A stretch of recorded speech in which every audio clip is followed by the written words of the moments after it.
I did not expect a handwritten envelope, but I expected something. Instead, I got a text. No greeting, no warmth. Just, "Hey, just wanted to let you know the wedding guest list is finalized. We had to make some tough cuts. Hope you understand. Love you." Tough cuts. I wasn't a coworker. I wasn't a neighbor's kid. I was the brother who once drove 2 hours in the middle of the night when she called sobbing because her fiancé had left a note and vanished. I was the one who packed up her apartment, paid for her storage unit, and stayed up until 3 a.m. playing movies just to keep her from crying herself to sleep. But now, I was just a cut. If you've ever stared at your phone, reading and rereading words that feel more like a quiet dismissal than a message, subscribe to Revenge with Seren. Some of us weren't forgotten. We were erased. I stood by the sink, the refrigerator humming in the background, phone still in my hand. My sister, Emily, the same sister I'd helped move 3 times, who once told me I was her safe place, was getting married. And I wasn't invited. If you've ever watched your family plan joy without you and felt the ache hit in silence, hit subscribe. You're not invisible. You're just not part of the image they want to present. I called our mom. She picked up on the second ring, cheerful as ever. "Hey, sweetheart, what's up?" I didn't ease into it. "Emily says the guest list is final. I'm not on it?" There was a pause, long enough to say everything, then that tone I knew too well. "Oh, honey, it's just a wedding. Don't make a big deal out of this." Just a wedding. "Mom, I'm her brother." She sighed like I was throwing a fit at the grocery store. "They had to keep it small, sweetie. Weddings are expensive." I saw her Instagram, 150 guests. Another pause, then a soft laugh. "Well, you know how things go. Maybe she thought you wouldn't mind?" Wouldn't mind. That hit harder than I let on. "I've been there for her," I said quietly.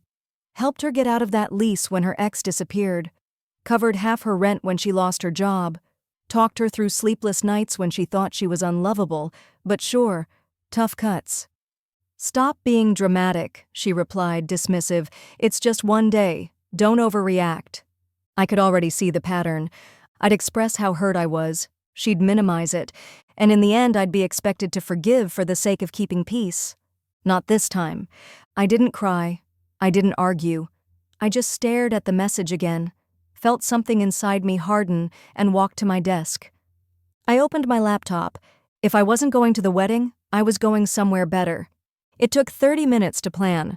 First-class ticket, ocean view suite at a luxury resort in the Caribbean, spa services, private beach, daily cocktails included. I didn't even flinch at the cost. All these years, I had told myself I'd book a trip like this when I hit a milestone, when I got promoted, when I got married, when I got recognized. But what if this was the milestone? The moment I finally stopped waiting for permission. I booked the trip with one sentence typed in the notes. If I'm not worth a seat at their wedding, I'll book the entire row elsewhere. 3 days later, while they posted pre-wedding brunches and pastel-themed showers, I posted a picture. Me on a plane, legs stretched, champagne glass in hand. The cabin lights dimmed as the plane lifted. The champagne fizzed in my glass like applause. The caption? "Guess I got cut from the guest list, but I'll survive." The comments came fast. "Aunt Lisa, take me next time." Cousin Jake. Even an old friend messaged, "Okay, but honestly, iconic."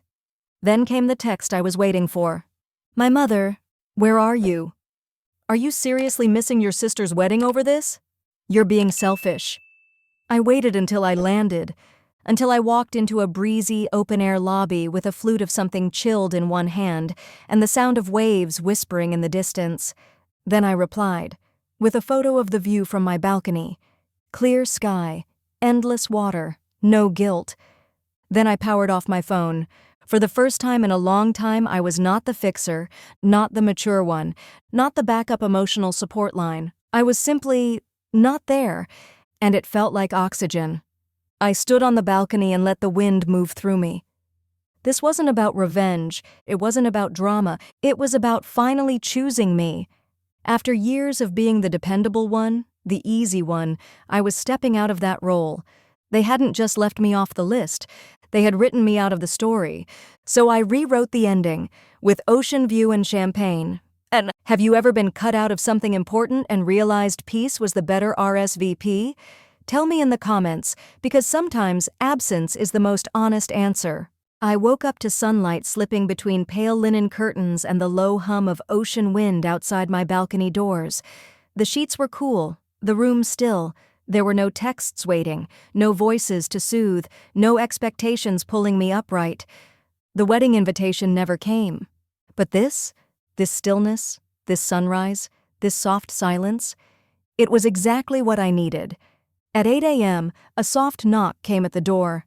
Room service. A tray covered in crisp linen, silver domes holding fluffy pancakes and sliced mango. A pot of dark French-pressed coffee steamed beside a tiny ceramic cup. I signed the slip, thanked the attendant, and wheeled it out onto the balcony, where the sea met the sky like a quiet agreement. I sat, barefoot, robe still knotted, and poured a cup. The first sip tasted like I had arrived somewhere, not physically but emotionally. No centerpieces, no seating chart drama, no forced smiles across tables with people who knew me only by the absence of my name. Just me, my coffee, the morning. I wasn't lonely, I was alone. And there's a difference I hadn't fully understood until now. Later, I walked down to the shore. The sand was still cool from the night. A few other early risers strolled quietly, nodding but not intruding. I passed a driftwood arch wrapped in tropical flowers, someone else's wedding being set up, and I felt nothing. No sting, no envy, just a distant sense that I had dodged something, not lost it. By the time I made it back to my lounge chair by the infinity pool, I was halfway through a book I hadn't made time to read in months. I ordered a piña colada, slid my sunglasses down, and leaned back under the shade. Then curiosity cracked through my peace. I checked my phone. Not out of need, just impulse. The first notification made me smirk. Emily had posted a story, her in a robe, bridesmaids around her, holding up champagne. The caption, "Last day before I say forever." Filtered, curated, scripted. I scrolled past it. There were DMS from people I hadn't heard from in years. Old classmates, distant cousins, a former coworker. "You're on vacation? That view's unreal." "Wait, is that the Four Palms Resort? Jealous." "Bro, did you really skip Emily's wedding for this?" I didn't answer most of them, but I smiled at every single one. Because something funny happens when you stop performing pain for your family. People notice you for the first time. Around noon, I slipped into the spa for a deep tissue massage. The room smelled of eucalyptus and sea salt. The therapist spoke gently, wrapped me in warmth, and for a full hour I didn't think about who wasn't texting. I only thought about how good it felt to finally not be responsible for other people's comfort. Back in my suite, I found the curtains drawn slightly, the bed freshly made. On the nightstand, a card from management. "Welcome to peace. Thank you for choosing us." I laughed. Even strangers knew how to make someone feel included. I posted a photo from the balcony, me, feet up, sunset turning the water gold. Caption, "Didn't get a wedding invitation, got this instead, no regrets." Within minutes, likes, comments, heart reactions. But what mattered more was the silence that followed. My mother didn't reply. Emily didn't respond. Because they knew, and I knew that they knew. They were watching now. Not because they missed me, but because they hadn't expected my absence to say so much. Later that night, I booked a sunset dinner. The cliffside restaurant overlooked the water. The waiter handed me a menu with handwritten specials and said, "Would you like a view table?" "I think I already have one," I said, smiling. As I waited for my grilled mahi-mahi, my phone buzzed again. Jake. "Hey, just saying. People are talking." Me. "About?" Jake. "You. Not being there. A lot of them think it's messed up, that Emily didn't include you." Me. "They said that?" Jake. "Even Aunt Lisa. And Rob. It's weird without you, like something's off." I sat there, letting that land. I didn't need the validation. But it confirmed what I had always suspected. that my role had always mattered. They just hadn't wanted to see it. I didn't reply. I didn't need to, because finally, they were saying it for me. When my food came, I ate slowly. The fish was perfect. The sky turned from tangerine to lavender as the sun dipped below the horizon. I raised a glass of chilled white wine to no one in particular. To being forgotten and surviving it with style. To peace that didn't come with permission. I turned my phone screen down on the table, because the best part of this moment wasn't being seen. It was knowing I didn't need to explain myself anymore. The wedding invitation never came, but this life I was choosing, felt like a better RSVP. Have you ever not been invited and found peace in your own plans instead? Let me know in the comments, because sometimes the seat they don't give you becomes the one where you finally sit with yourself. It's just a wedding. That was what my mother said when I told her I'd been left off the guest list, like it was nothing more than a brunch or a rain-check dinner, something that could be skipped, forgiven, smoothed over with a phone call and a passive-aggressive text. I remembered her voice, casual, clipped, as I stepped into the spa's open-air reception. My bare feet met cool bamboo floors, and the scent of jasmine drifted through the space like a memory you almost want to keep. A staff member handed me a damp towel and a glass of chilled coconut water. "Mr. Hale, welcome back," she smiled. "Your suite is ready whenever you are." Here, no one told me I was overreacting. No one suggested I let it go. No one told me it was just anything. I glanced at the clock on the wall. 2:04 p.m. The ceremony had likely just begun. Across the ocean, my sister was probably walking down an aisle surrounded by soft music, curated florals, and matching bridesmaid dresses. Our mother would be dabbing her eyes with a tissue. Our extended family would be standing, watching, pretending this moment was complete, without me. Meanwhile, I was wrapped in a cotton robe, led into a treatment room filled with flickering candles and the low hum of ocean wind through gauze curtains. The massage was slow and deliberate, and for a while I didn't think about anything. Not Emily, not the texts, not the empty space I was supposed to pretend I didn't see. Just breathe, pressure. Stillness. Afterward, the therapist handed me a warm tea and nodded. "Stay as long as you'd like." I sat by the wide terrace window, tea in hand, robe loose around my shoulders, watching the waves drag themselves ashore. And for the first time, I let myself admit the truth. It wasn't just a wedding. It was a statement. A lineup of people chosen to belong, and me left outside the photo frame. All I had wanted was to be included, not praised, not spotlighted, just there. But they had written the guest list like a script, and I didn't fit the story. The first text came at 2:37 p.m. "Jake, yo, this is already weird without you here." I didn't answer, but a small smile curved my mouth. I imagined the conversations happening in half whispers, the quiet realization that something was off. That maybe I hadn't been the unnecessary after all. I returned to my suite, took a long shower, and dressed in linen pants and a navy short sleeve. Something light, something mine. By 4 p.m., I was seated at the resort's cliffside restaurant. A small lantern flickered at my table. Below, waves whispered against the rocks like applause meant only for me. The waiter arrived. "Celebrating something special today, sir?" I paused, then nodded. "Yes," I said. "I'm celebrating saying no." He smiled, genuinely, and poured me a glass of sparkling water with lime. Dinner arrived. Grilled swordfish, a mango cucumber salad, warm sourdough with sea salt butter.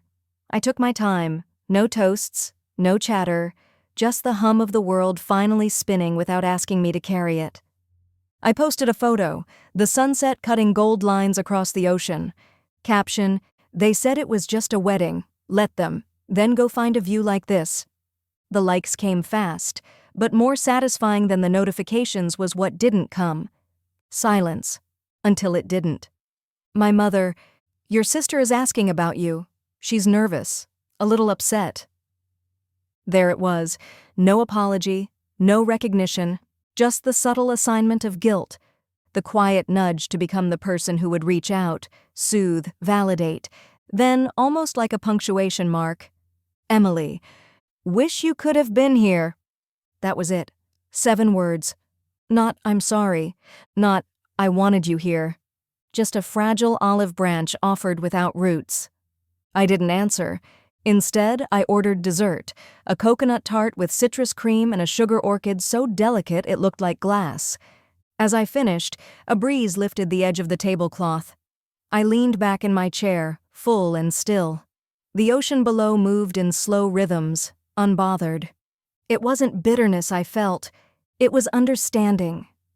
I had been raised in a family that equated silence with strength, that praised emotional restraint as maturity, that confused peacemaking with self-erasure. And somewhere along the way, I had swallowed that too. But this time, I didn't show up. Not to sabotage, not to punish, but because I was done earning love through invisibility. Back in my room, the resort had left a card on my pillow. It read, "Peace isn't given, it's chosen." I smiled. That night, I slept better than I had in years. No dreams, no dread, no mental rewrites of conversations that never happened, just ocean air and a quiet room of my own. The next morning, I walked barefoot down to the beach. The sun rose soft and golden. I waded into the warm water, waist deep, and let it hold me. My phone buzzed from my towel on shore. I didn't rush to it. Eventually, I checked. 17 missed calls, 6 voicemails, and 1 text that stood out. "Aunt Lisa, where are you? Emily's crying." I stared at it, not in anger, not in pain, but with the kind of peace that comes when you finally stop mistaking obligation for love. I wasn't mad anymore.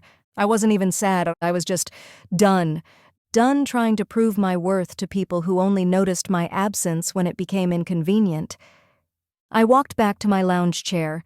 The staff brought me a pineapple juice I didn't ask for, just because. I took it, raised it softly to no one in particular, and whispered, "To all the people who said it was just a wedding, thank you, because now I know exactly where I never needed to be." I never thought my sister's wedding would be the moment that made everything click, not in a flash of anger, but in a stretch of silence. While the bridal suite was likely full of curling irons, silk robes, and the sharp scent of mimosa citrus, I was walking barefoot along a strip of untouched beach. The ocean curled softly against the shore, warm at my ankles, the breeze tugging gently at the hem of my linen shirt. No camera crew, no dress rehearsal, just salt air and an invitation to belong to no one but myself. I passed a family gathering seashells near the tide line. A little girl squealed when she found a pink conch. Her dad clapped and called her a treasure hunter. That single moment felt more sacred than whatever was happening in a church hundreds of miles away. Up at the resort, the staff greeted me by name. "Good morning, Mr. Hale," they said, with a kind of ease that made me feel remembered. My breakfast was already waiting on the terrace, perfectly poached eggs, toast with guava jam, and a pot of dark roast coffee. I ate slow, watching the horizon split open with sun. I didn't check my phone to see what I was missing. I checked to see how calm I felt not missing it at all. 12 missed calls, 3 voicemails, new DMS. Jake. Man, this feels weird. I kinda wish I'd bailed too. Aunt Lisa. You should have been here. It doesn't feel right. Mom. Call me when you get this. Emily. I just want to know if you're okay. I stared at the last one for a while. If I were still the version of myself they'd trained me to be, the brother who showed up without being asked, who smoothed things over while swallowing disappointment, I might have called her. I might have said, "It's fine," even when it wasn't. But I had stopped performing forgiveness. I finished breakfast slowly. Then I reserved a poolside cabana and let the morning stretch long and quiet. The music was soft. The glass in my hand was cold. Every time I looked at the horizon, I felt like I was gaining something invisible, something my family had always taken without noticing. Still, curiosity has a way of creeping back in. By noon, I gave in and opened Instagram. Emily had posted a carousel, Her in white, champagne flutes midair, gold foil balloons spelling out bride behind her. She looked radiant, like someone who hadn't noticed who was missing.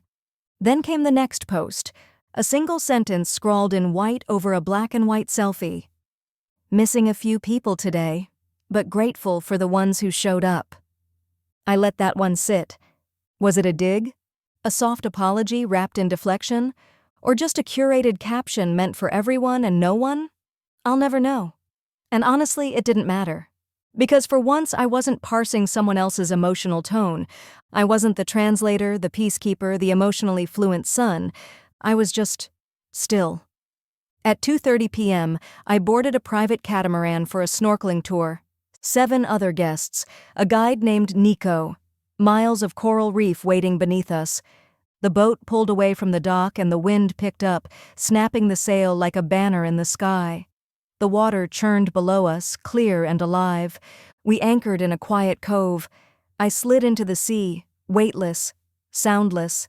And for the first time in years, I didn't feel behind, or overlooked, or edited out. I felt suspended, like my life had finally unlatched from the roles they gave me. Back on the boat, someone passed around fresh pineapple and paper cups of rum punch. Nico pointed toward a distant beach and said, "That's where people go to disappear for a while." I smiled. I think I already have. When we returned to shore, the sun was low. I headed to the resort, changed into light clothes, and joined a couple from the tour for dinner. They asked what brought me here. I hesitated for a moment, then I said, "Family stuff. Let's just say, I gave up my seat at a wedding."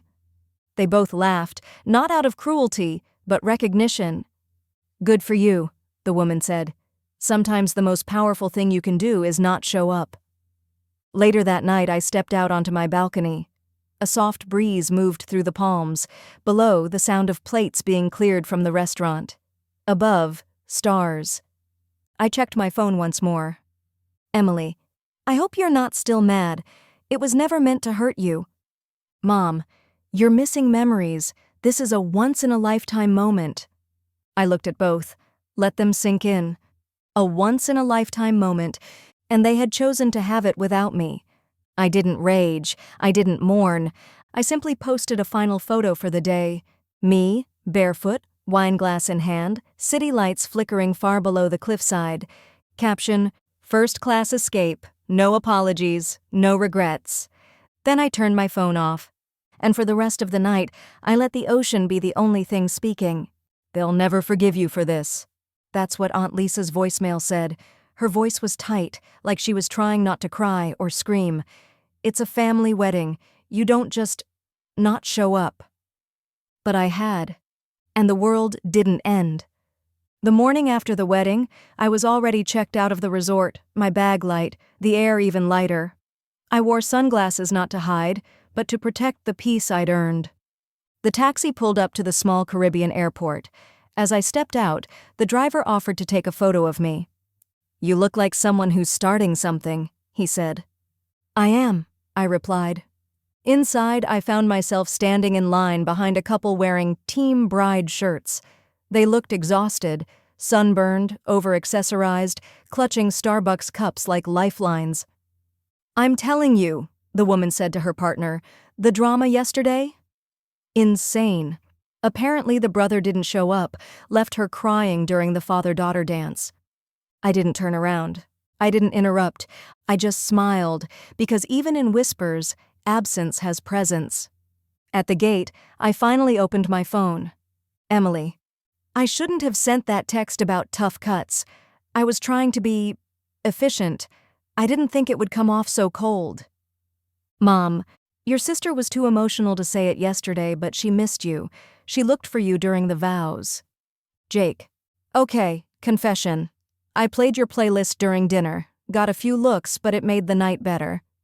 I read each message like a letter sent too late, not malicious, not cruel, just decades behind schedule. They missed me, but not because they saw me, because they finally noticed the space I left behind. I responded to no one. Instead, I boarded the plane, chose a window seat, and let the noise fade. Somewhere over the clouds, I opened a fresh notebook, not for resolutions or spite, but because my mind had been too quiet for too long, and now it had things to say.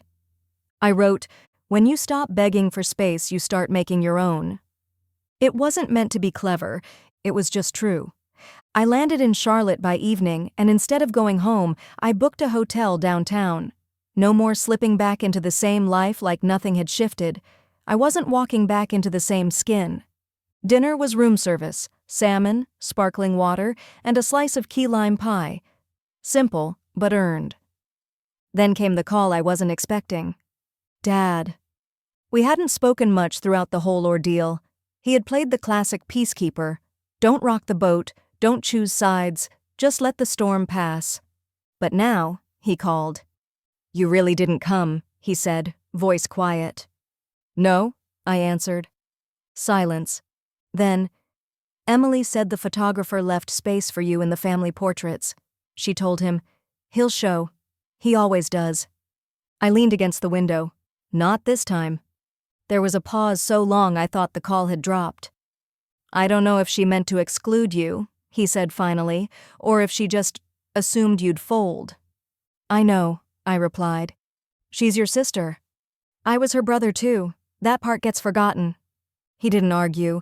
We said goodbye politely, formally, like acquaintances navigating grief, and somehow it didn't hurt, because clarity doesn't sting. It steadies. The next morning, I walked to a local bookstore and bought a journal. Not just for writing, but to build something I hadn't been allowed to own in years. My inner voice, uninterrupted. That night I posted one final message. Photo, an empty bench in a park, bathed in morning light.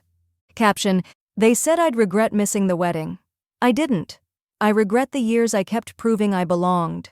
I didn't go back home right away, not because I was running, but because I finally realized I didn't have to return to places that only welcomed me out of obligation. Instead, I spent a few days in Asheville, small cafes, mountain air, a different kind of silence, the kind that doesn't press in from the outside but expands from within." On my third morning there, I walked into a quiet coffee shop tucked behind a bookstore. I had barely ordered when the barista, a guy around my age with a kind face and a tattoo that read "Rooted," looked up and said, "You're Nate, right?" I blinked. "Yeah?" He nodded toward my laptop sticker. "You used to speak at design conferences. I saw your presentation on adaptive interfaces at SXSW a few years ago. That talk helped me redesign my cousin's website for her disability org." Something small in me unfurled. It had been years since anyone had mentioned that part of my life, the one I used to pour myself into before every family gathering drained the creative right out of me. We talked for a few minutes. Nothing grand. But when I sat down, something shifted. I wasn't the forgotten sibling or the boy they didn't seat at the wedding table. I was just me, seen for what I built, not what I wasn't invited to. I opened my inbox for the first time in days. A message waited from Dr. Caldwell, my mentor from graduate school. Subject, "Still interested in that teaching residency?" The body was short. "The department never filled it. Semester starts in 3 weeks. I know it's sudden, but I think you're more than ready now." I stared at the screen, heart still. Not because I was shocked, but because a version of me, quiet, calm, whole, had been waiting for this call forward all along. No pleading, no begging for recognition. Just readiness, meeting the right moment. I clicked, reply. "I'm in." Later that day, as I was leaving the coffee shop, a text buzzed in from Jake. "Jake, so, things went sideways." Jake, "Florist was a no-show, DJ got the time wrong, and the best man showed up wasted. Karma?" I didn't respond. But I won't lie, it made me chuckle. The wedding I wasn't welcome at? Turned out it didn't quite welcome itself either. I passed a flower stand on my way back to the hotel. The vendor, an older woman with silver braids, handed me a daisy for free. "Put this where people forget to look," she said with a wink. I placed it in my journal that night, pressed between pages filled with sentences I'd finally begun writing again. Sentences like, "They didn't forget me, they overlooked me, and now I've stepped beyond the edge of their vision." That evening, I received one last photo from the wedding. It came from my cousin Layla.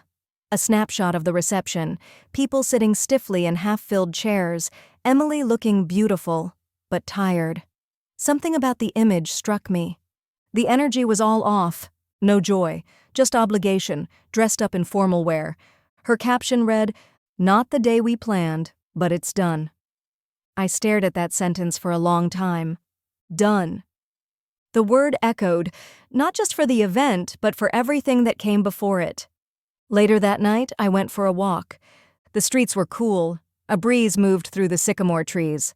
My phone stayed in my pocket. No scrolling, no updates, no quiet hope for apology. Just me, on a street that didn't need a wedding to feel full. Funny how quickly the tides turn. For months I had been invisible, erased from the wedding group chat, not consulted, not included. Then the text came. We had to make some tough cuts. But now that the groom walked out, I was suddenly the one everyone needed. It started with my mother. She called 7 times in 1 hour. I didn't answer. I was floating in the resort pool, eyes closed, arms stretched wide, the sun warming every part of me that used to fold itself inward for their convenience. When I dried off and returned to my suite, there were more messages waiting. Mom, your sister is inconsolable. Can you just be her brother right now? Aunt Lisa, this whole thing would have gone differently if you were here. Jake, everyone's asking where you are. They hadn't said a word when I was cut from the guest list. They hadn't stood up for me when Emily posted 150 names and mine was nowhere to be found. But now, because the groom walked out, they wanted to rewrite history? I poured myself a glass of chilled water from the minibar and stepped out onto the balcony. The ocean was calm. Pelicans glided low over the surface. A small boat hummed in the distance. I opened the next message. Emily, please, I know I messed up. I just need you. I reread that one. Slowly, carefully. It was the closest she'd come to acknowledging anything, but even then, it wasn't an apology. It was a lifeline tossed in panic. Not because she missed me, but because she needed someone to help her feel less broken in a moment that exposed everything. Still, a part of me, the old version, almost softened, almost reached for the phone. But then I remembered how I had felt 2 weeks ago, standing in my kitchen, reading her text that said, "Hope you understand," as if I were some distant family friend, not her only sibling. And I knew nothing had changed, only their circumstances. I stepped back inside, pulled on a light shirt, and headed to the resort bar. A jazz trio was setting up in the corner. A few guests swayed in their seats, holding cocktails with flower garnishes. The air smelled of lime and rosemary and freedom. I took a seat at the bar and ordered a bourbon neat. The bartender, tall, calm, kind-eyed, asked if I was celebrating. "Escaping," I said. He smiled. "Sometimes that's even better." While I sipped, I checked my phone again. Now it was Grandma. "Grandma, I don't know what happened, but your sister's hurting. She needs her brother." Her message made me pause. Because of all the people in my family, Grandma was the only one who had ever looked me straight in the eye and seen me, not for what I could provide, but for who I was. When I was 15 and had my first panic attack, she was the one who sat on the bathroom floor with me, holding my hand. I replied, "Me. I'm safe. I'm well. I'll be in touch later. Just need space." It was the most I could offer. The messages kept coming. "Jake, this whole thing is a disaster." Emily tried to do a speech to explain what happened and people just stared.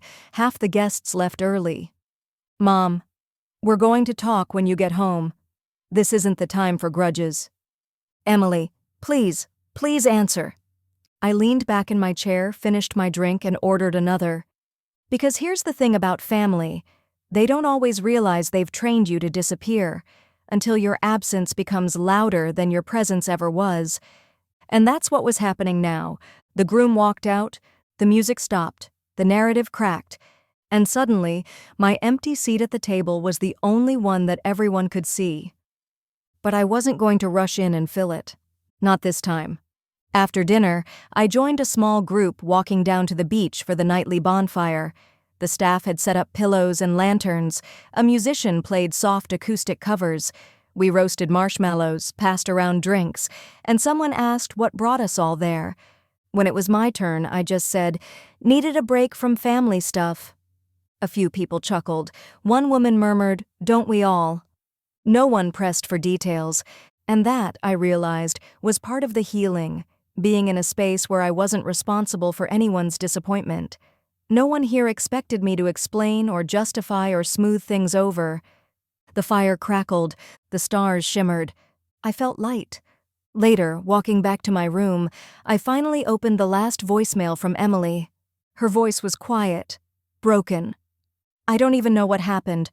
One minute we were dancing, and the next he was gone. He didn't say anything. He just left. I'm sitting alone in my wedding dress. Everyone's gone. I don't know how to come back from this. I don't know how to fix it. I thought, maybe you'd know what to do. You always do. She paused. Then, I'm sorry. For everything. For not inviting you. For making you feel like you didn't matter. You did. You do. I sat on the edge of the bed, phone still in my hand, room lit by nothing but a bedside lamp and the fading orange sky outside. For the first time, I felt the apology land. But I also knew I wasn't obligated to respond. I lay back, stared at the ceiling, and let the words echo for a minute, and then, gently, I put my phone on airplane mode. I wasn't cruel. I wasn't angry. I was just done pretending I had to show up every time someone else fell apart. Because the groom walked out. But I had walked out long before he did, and mine wasn't a reaction. It was a decision. I knew the storm was coming the moment I turned my phone back on. After one day of silence, I opened it to 43 unread messages. My home screen lit up like it was under siege. Texts from cousins, voicemails from aunts, group chats that had suddenly remembered my number existed. And right there at the top, a name that said it all, Mom. The mother of the bride had finally decided to weigh in. Her first message was short. Mom, you could have stopped this.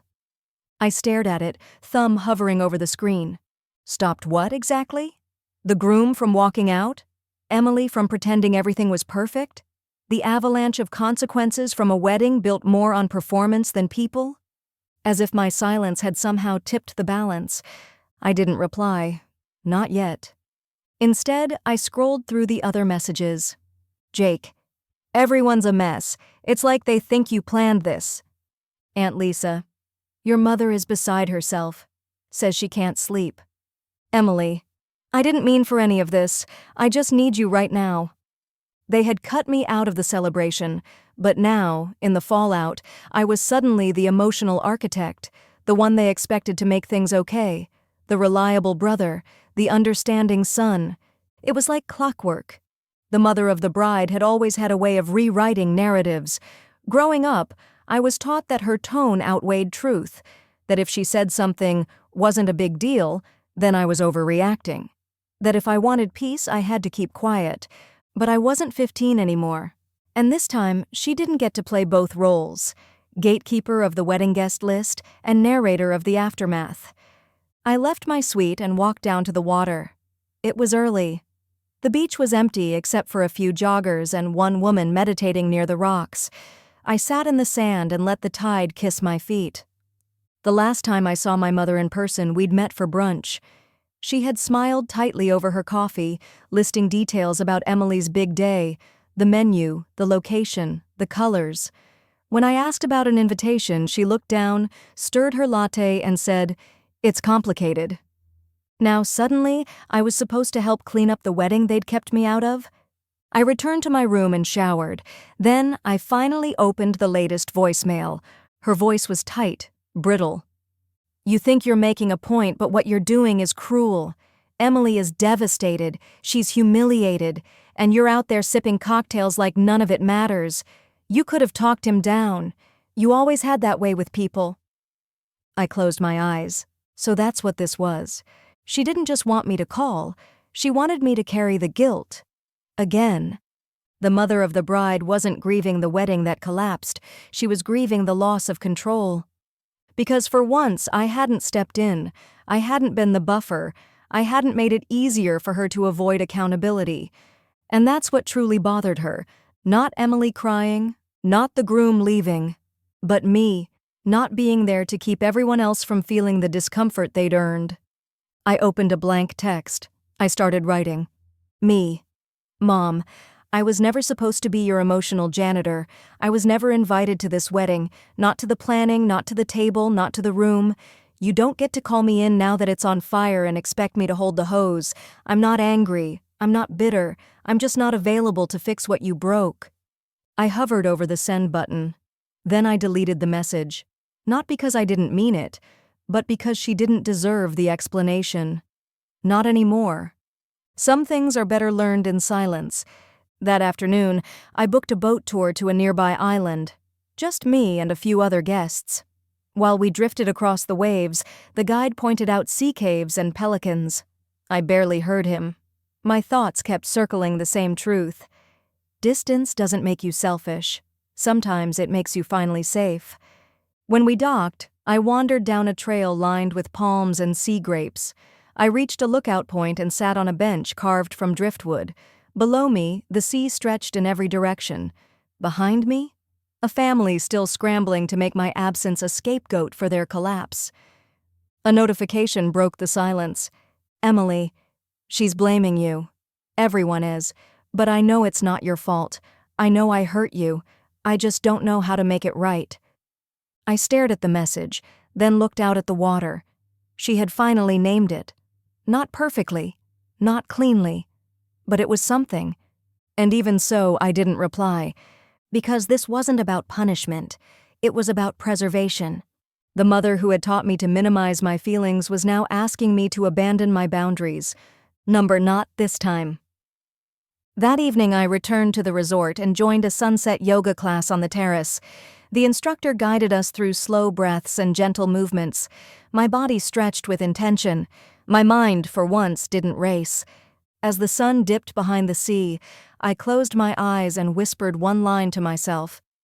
You're allowed to keep the peace you earned. Later that night, I posted one last photo. The shoreline. My journal. A single untouched cocktail. Caption, when you stop fixing everything, you find everything worth keeping. And that didn't include guilt. I had just returned from a morning snorkel trip, salt drying on my skin, shoulders kissed pink by the sun, when I opened my phone and saw the phrase that finally made me laugh out loud. You could have prevented the wedding disaster. That was the message, the exact words, typed without irony by my cousin Elise, who hadn't spoken to me since Christmas 3 years ago, but apparently found it appropriate to weigh in now. According to her, it was my absence, my refusal to be present, that had created the chaos. Not the bride, not the groom, not the tension that had clearly been building between them for months. The issue, apparently, was that I didn't show up to absorb it all like a sponge, like I always used to. I poured myself a glass of cold water, sat on the balcony, and let the wind thread through my hair. Below, a wedding was being set up on the other side of the resort. Different couple, different timeline, still hopeful. And me? I was the cautionary tale in someone else's story. The brother who should have been there. The one who let it all fall apart. The story had changed overnight. The wedding disaster was no longer about the groom walking out or the fight that led up to it. It was about the fact that I hadn't been there to fix it. Because they knew that's who I used to be. The fixer, the calm one, the emotional locksmith who always held the spare key when things blew up. But I had let that version of me go. Somewhere between the first-class lounge and the third sunset on this beach, I'd stopped waiting for permission to rest. And they couldn't stand it. Because people who are used to your silence mistake it for agreement. They think your absence is temporary, that your boundaries are negotiable. So now they rewrote the story. Not, Emily disrespected her brother. Not, our family failed to include him. But, he could have prevented this. As if I had any control over two adults making decisions they now regretted. As if I held the strings from afar. Another message pinged in. Jake. Look, I get it. But honestly, you could have helped. At least kept Emily grounded. She listens to you." I took a breath, closed my eyes, let the wind wash over me again. I loved my sister once, still did. In that distant, complicated way, love continues to flicker long after the structure burns down. But I didn't owe her my presence simply because things didn't go her way. You don't get to exclude someone and then fault them for not saving you. That was the lesson they hadn't learned. I looked up at the sky. The clouds were light, the kind that drifted without direction, never staying long enough to ruin the sun. Somewhere behind them, my family was still reeling, still trying to piece together who was to blame and how to return things to normal. But I wasn't part of that equation anymore. That afternoon, I walked into town, a quiet place with whitewashed buildings and clay roofs. I wandered through artisan markets, bought myself a hand-woven bracelet, and sat on a bench under a tamarind tree, eating sweet mango slices from a paper cup. No one there knew my name. No one expected me to soothe their discomfort. I was just another traveler, a man in linen pants with salt-dried hair and a quiet gaze. It felt like freedom. Then came a call I hadn't expected. "Grandma." I answered. Her voice was softer than I remembered. "Are you okay, sweetheart?" I smiled. "I'm more than okay." She paused. "They're blaming you. I think you know that." "I do." "I'm sorry. It's not right. It's just easier than facing the truth." I leaned back on the bench. "Which truth?" "That your sister didn't include you, that none of us spoke up, that maybe, if we had, you would have been there, and maybe that wouldn't have fixed a thing." I said nothing. Sometimes silence is all the agreement you can give. After we hung up, I sat there a while longer, watching two local kids chase each other down the street. A woman passed by with a basket of flowers on her head, humming something sweet and low. And I realized I hadn't thought about the wedding in hours. I hadn't needed to defend myself, hadn't had to explain my side. That was the true gift of walking away. You stop rehearsing your worth. Later that evening, I returned to the resort and booked another night. Then I posted one more photo, just a simple one. A view from the balcony. Sea glowing silver beneath the rising moon. Caption, "They say I could have prevented the wedding disaster, but sometimes the storm isn't there to be stopped. It's there to reveal what couldn't hold." I didn't check the comments. I didn't need to. I closed the app, turned my phone screen down, and went to bed. They could tell whatever version of the story made them feel better. But I knew mine. And for the first time in my life, I didn't need anyone else to believe it. There's a strange sort of peace that comes with turning your phone off. Not just the kind where you silence the ringer or mute a group chat. I mean off. Completely. No screen, no pings, no guilt. I stood at the edge of the infinity pool, morning light curling across the surface like brushed gold, and I let the phone rest in the pocket of my robe. For 2 days, it hadn't buzzed. Not because the world had quieted, but because I had drawn a final line. I had been blocked from the wedding, erased from the day as if I were an inconvenient detail they couldn't crop out fast enough, and now I had done the same to them. I didn't do it out of spite. I didn't slam doors or post angry rants.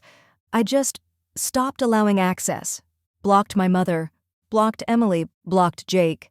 Not forever, but for now. Because the weight of being constantly reachable had started to feel less like love and more like ownership. And I had been owned by their expectations for far too long.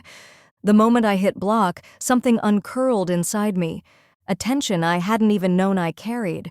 Because every call they made, every message they sent, wasn't really a conversation. It was an assignment, an obligation, a plea to return to a version of myself that no longer existed. The brother who soothed, the son who smoothed things over, the family member who never needed space. I had finally taken it, and I wasn't giving it back. That morning, I took a slow walk along the beach path that led out to a small jetty. At the end stood a shaded lookout point with nothing but the ocean on all sides. I sat on the bench and opened my journal. I wrote, "They blocked me from the wedding, so I blocked them from my recovery." It wasn't revenge, it was reclamation. Because what they had done wasn't just about a single event, it was about years of conditioning, about making me feel like asking to be treated fairly was somehow selfish. They thought the real insult was being left out of a guest list, but they didn't see how often I'd been left out emotionally, how often my feelings were second priority to their comfort.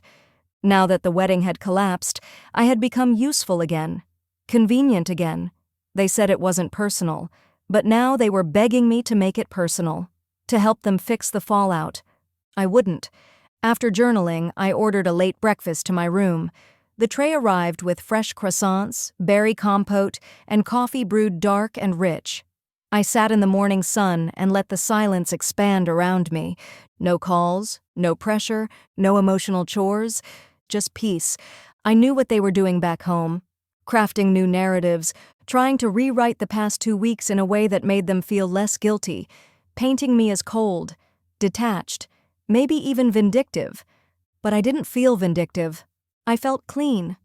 Later that afternoon, while sitting under a cabana and reading, a resort staff member came by and asked if I was interested in extending my stay again. I said yes. Not because I didn't have a return flight, but because I wasn't ready to return to a place that didn't see me clearly.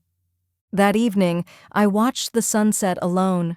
No one asked why I wasn't smiling. No one needed me to rescue a situation. No one waited for me to say, "It's okay." It just was. The following morning, I briefly turned my phone back on, not to check in, but to see how it felt. The moment it lit up, I saw it. Voicemails, messages from unknown numbers. Even Jake had texted from his work phone. "Just call, please, Mom's freaking out." I scrolled down. "Emily," from another number. "I get it, I really do, but I'm still your sister." That line hit a little harder. Because yes, she was. But she hadn't been mine, at least not in the way I had needed her to be, not when it mattered. Being blocked from the wedding wasn't about seating capacity or logistics, it was about value. And now that her world had cracked, she wanted to reach for the very foundation she had left out in the cold. I powered the phone off again, walked it into the suite's closet, placed it in the safe, closed the door. Not because I was hiding, but because I was finally choosing what got access to me, and guilt no longer qualified. That evening, I walked into town again. The streets were warm with lanterns, people sitting at outdoor cafes, music humming from patios. A man played violin on the corner near the bakery. I stood there for a moment, listening. He looked up and nodded. "You alone tonight?" he asked kindly. I smiled. "Not lonely, just alone." "Best kind of peace," he replied. I agreed. I bought a slice of pineapple cake and ate it sitting by a fountain in the square. Every bite was a reminder that the world still held sweetness, that joy didn't need permission, that family, if it made you feel small, could be loved, from a safe distance. Back at the resort, I lit the small candle by my bedside, wrote another line in my journal. I was cut out of their picture, so I drew a frame around my peace instead. No resentment, no rant, just clarity. I lay back in bed, feeling the ocean breeze filter through the window. The calls would keep coming, the stories would keep shifting, but I was no longer part of their version. They had blocked me from the wedding. Now I had blocked them from my peace. And for once, no part of me wanted to go back. It was 7:18 a.m. when the first email arrived. Subject line, "Are you coming home?" No greeting, no signature, just the kind of message that expects the recipient to fold. I was sitting on the balcony of my suite, wrapped in a light robe, my feet resting on the wooden railing. A gentle wind brushed across the tops of the palms below. Room service had just delivered coffee, still hot, and a small tray with papaya, honeycomb, and soft cheese. There was a silence to the morning that felt sacred, soft and unclaimed. The subject line didn't match it, not even close. It had been 3 days since I blocked the main members of my family, since I set the final line and stepped back, not to punish, but to breathe. And yet, they found ways around it. New numbers, email addresses, work contacts, because after the bridal meltdown, they realized something they hadn't expected. I was no longer accessible. I took a slow sip from my mug and opened a message from Jake. Jake, I know you're mad, but you should know. Emily's not okay. She screamed at Mom yesterday, full-on screaming. She's unraveling. I imagined it clearly. The dress, once white and pristine, wrinkled in the corner of her closet. The carefully organized wedding album sitting unfinished. The thank you cards unsent. And Emily, spinning through it all like a top that finally lost its center. They'd called it a bridal meltdown, but it was really something else. The fallout of pretending everything was perfect when it had never been built on truth. And now, with the groom gone and the guests whispering and the fairy tale in ruins, they were scrambling to assign meaning. Jake's next line, Mom says it wouldn't have happened like this if you were here. There it was again, that quiet guilt grenade. Not an accusation, just enough implication to suggest I held the detonator. I turned my phone over and placed its screen down on the table. Back inside, soft music was playing from the room's speaker system, jazz guitar and ocean wind. I left the door open to let the air move through the space. Today was the last full day of my stay, and I planned to use every second of it. No lectures, no apologies I had to validate, no breakdowns I was expected to contain. Just me and the quiet. By mid-morning, I walked down to the spa for a body wrap and a steam. While lying still under warm cloth and the scent of lemongrass, I let my thoughts stretch out without pressure. For the first time in years, I wasn't mentally rehearsing a conversation. I wasn't waiting for someone else's disappointment to erupt. The world didn't feel heavy. It felt mine. After the treatment, I sat by the reflection pool and journaled. They called it a bridal meltdown, but it wasn't about the wedding. It was about everything they didn't say until it was too late. I knew, deep down, that Emily's breakdown wasn't just about the groom walking out. That was the final crack. But the foundation had been split for years. She had been held up by a family that preferred appearances to honesty. That taught her to decorate pain instead of facing it. And when I stopped showing up to decorate hers, she didn't know what to do. The guilt-tripping, the blame, the sudden need for my emotional labor after months of exclusion, it was all just noise now. I was past it, not untouched, but unmoved. Later that afternoon, I walked into town one last time, picked up a small canvas from a street artist. It showed a lone figure standing in front of a vast wave, arms open, not fighting it, just letting it pass. I bought it without hesitation. It reminded me of who I'd become here. I was once the wave catcher, the shield. Now I was just someone standing still, letting what wasn't mine wash by. Back at the resort, I noticed a message slipped under my door. The concierge had taken it, a handwritten note. From your sister, it read, no return address. I unfolded the card. Inside, I lost everything that day, but what hurts most is knowing I pushed away the only person who would have stayed. I'm sorry. I don't expect a reply. Just wanted you to know. It was the most human thing I'd seen from her in years, and I believed her. But that didn't mean I was flying back into the storm. I placed the card gently in my journal and stepped out onto the balcony again. The sky was streaked with gold. The sea below was calm. Somewhere back home, they were still sorting through the emotional rubble, blaming, projecting, trying to force healing where no apology had yet taken root. But here, this morning, was mine. No one else's. I ordered one final drink, a glass of champagne, just for myself. Raised it softly. To exits that weren't loud, but changed everything. The email subject line said it all.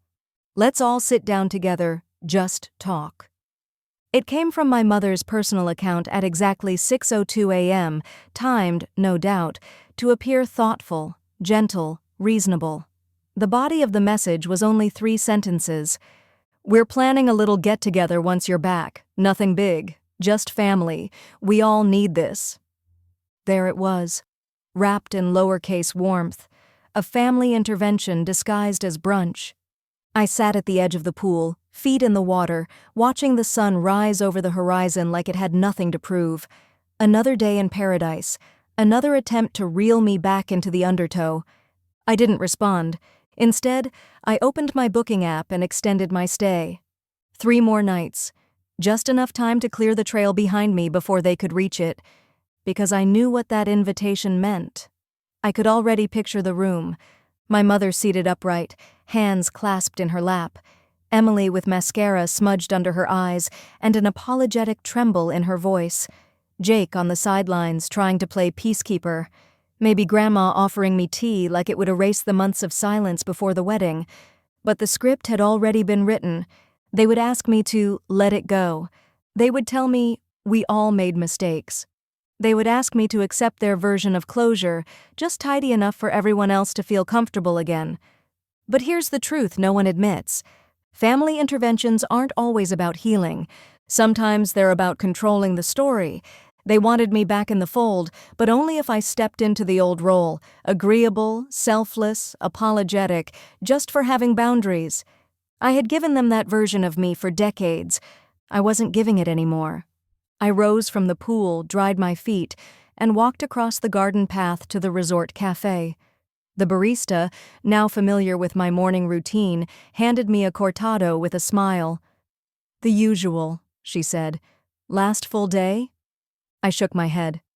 "Actually, I added more time." She smiled like she understood. Sometimes the best trips don't have return dates. I took my coffee to a quiet corner overlooking the sea and wrote a new entry in my journal. "They're not gathering to understand me. They're gathering to restore their comfort." There's a difference. The family intervention was never for my benefit. It was to cleanse their conscience, to soften the edges of what they did by pulling me into a moment of controlled reconciliation. Smile for the photo, say it's all okay, hug it out, post it online. Not this time. Around noon, I received another message, this one from Emily. "Emily, they're planning something. I don't even know what to say. Just be prepared." I didn't reply. Instead, I packed a small bag and took a taxi out to a quiet cove I hadn't yet explored. The driver dropped me off on a gravel road with nothing but the sound of waves and the sharp scent of eucalyptus in the air. A short hike later, I stood at the edge of a cliff overlooking the sea. I was no longer angry. I was no longer waiting for them to change. I was just free. I thought about the wedding, about the moment I realized I wasn't on the guest list, about the call with my mother where she said, "It's just a wedding," about the ceremony I skipped, the reception I watched unravel from afar, and the tidal wave of guilt they had thrown afterward, and how none of it touched me anymore. Because I had learned the truth, not being invited isn't the worst thing. Being invited only when they need you to clean up, that's worse. As the sun dipped behind the hills, I sat on a rock and closed my eyes. I didn't need closure. I didn't need a round table of explanations. What I needed, what I'd finally found, was distance. Later that night, back at the resort, I ordered room service. A steak, perfectly cooked, a glass of red wine, a slice of key lime pie that made me grin with the first bite. No phone, no screens, just me, dinner, and a view I had chosen. I raised my glass and whispered the words I hadn't said out loud until now. I forgive them, but I don't return. Because forgiveness and return are not the same. I could love my family, I could wish them well, I could hope Emily finds healing and my mother finds peace, but I would not shrink myself again to make them feel better. When I turned my phone back on the next morning, the intervention had already happened. Jake had texted, "Everyone was there, even Grandma. We waited." Mom cried. "Emily said she didn't know who you were anymore." I read each one, then deleted them all. Because they were right. I wasn't who I used to be. I was something else now, someone who chose peace, who didn't perform pain on cue, who didn't walk into rooms where love was conditional. Before checking out, I returned to the cove one last time. I stood where the water met the cliffs and let the wind whip through my hair. Then I took out my phone and wrote a final post. They planned a family intervention. I extended my vacation. Some endings are quiet, but they still count. I clicked post, powered the phone off, and walked toward the sun.